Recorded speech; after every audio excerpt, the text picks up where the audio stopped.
નમસ્કાર વિદ્યાર્થીઓ, આજના ચેપ્ટરની શરૂઆતમાં આપણે જોવાના છે સંભાવનાની વ્યાખ્યા અને એની સૈદ્ધાંતિક વ્યાખ્યા શું છે, એને સૂત્ર દ્વારા કેવી રીતે રજૂઆત કરી શકાય એ આપણે આજના વિડિયોમાં જોવાના છે. શું છે એની સમજ મેળવી. બંને વચ્ચે એક માઇનર તફાવત છે ખાલી, પરંતુ એક સૈદ્ધાંતિક વ્યાખ્યા કહેવામાં આવે છે. જ્યારે એવું કહેવામાં આવે છે કે વ્યાખ્યાને સૂત્ર સ્વરૂપે નિરૂપણ કરવામાં આવે તો શું છે. તો જોઈએ એમાં સૌથી પહેલા કે સંભાવના શું છે એને સૂત્ર સ્વરૂપે રજૂઆત કરીએ. કે સંભાવના શું છે? P of E. P of E શું દર્શાવે છે? P of E એવું દર્શાવે છે કોઈ ઘટના છે, આપણે નામ આપીએ.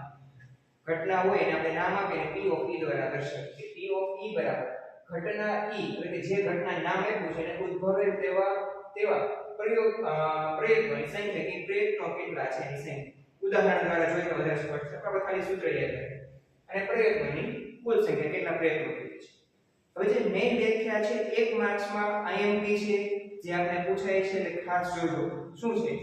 આપણે પૂછવામાં આવે કે સંભાવનાની સૈદ્ધાંતિક વ્યાખ્યા સમજૂતી આપો અથવા સૂત્રની સમજૂતી આપો, ત્યારે આ સૂત્ર કોઈ સૈદ્ધાંતિક રીતે દર્શાવવાનું કે ત્યારે શું આવે છે કે P of E, અહીંયા જે હતું એ જ ઘટના છે, બંનેમાં થોડોક માઇનર ફેર. શું છે? એ ઘટના E માટેના સાનુકૂળ પરિણામોની સંખ્યા, સાનુકૂળ એટલે કેટલા બની રહ્યા છે તે પરિણામોની સંખ્યા. અને ત્યાર પછી શું કહે છે? તો છેદમાં શું આવશે કે પ્રયોગના તમામ શક્ય પરિણામોની સંખ્યા. આ એનું સૈદ્ધાંતિક સૂત્ર છે, યાદ રાખજો. 1 માર્ક્સમાં પૂછાય છે, IMP પ્રશ્ન છે. એ સૈદ્ધાંતિક સૂત્ર લખો તો આપણે આવડવું જોઈએ.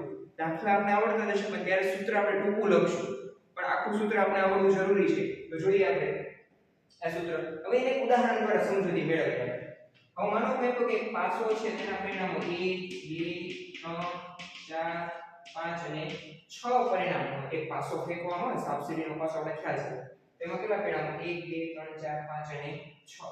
તો અમારું આ સૂત્રની સમજૂતી મળે કે મારો આ દાખલો બની ત્યારે કુલ પરિણામો કેટલા છે?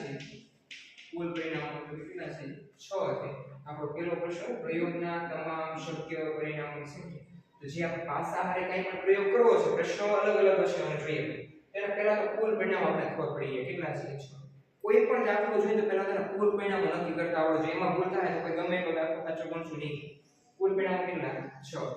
હવે આમાંથી પ્રશ્ન એ કેવો ઉદ્ભવે કે એકી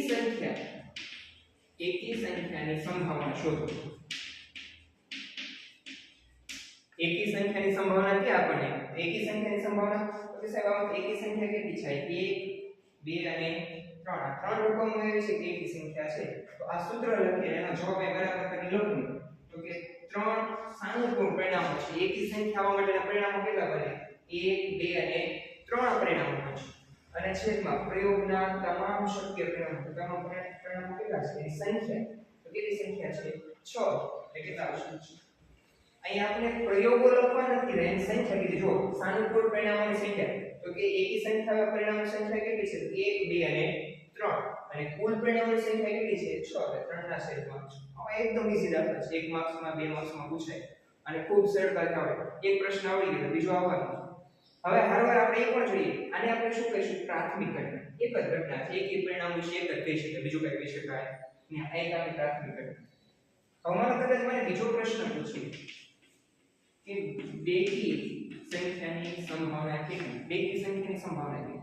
તો કે બેકી સંખ્યા સેવામાં કેટલી મળે છે? 1 2 અને 3. તો એનો જવાબ પણ આપણે લખવો છે. તો માનો કે ઘટના છે ને, આને ઘટનાને નામ આપી દઉં ઘટના કે. તો એના પરિણામ લખીને તમે આખું લખી જાય. નીચે આપણે લખીએ તેને આપણે દર્શાવશું P of A. ઘટનાને કોઈ પણ નામ આપણે આપી શકીએ.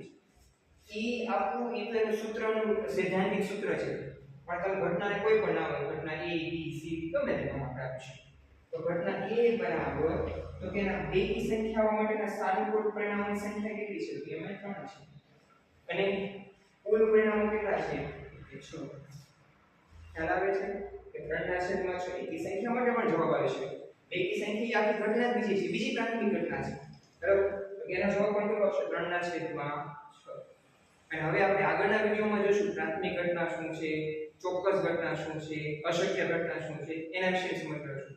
અને ખાસ જોજો કે મોસ્ટ IMP પ્રશ્નો અને 1 માર્કના વન લાઇનર હેતુલક્ષી પ્રશ્નો છે કે જે 1 માર્ક્સમાં ખાસ પૂછાતા હોય છે. તો આગળના વિડિયોમાં આપણે એના વિશે સમજૂતી આપવાના છે. એની સાથે જોડાયેલું છે. આભાર.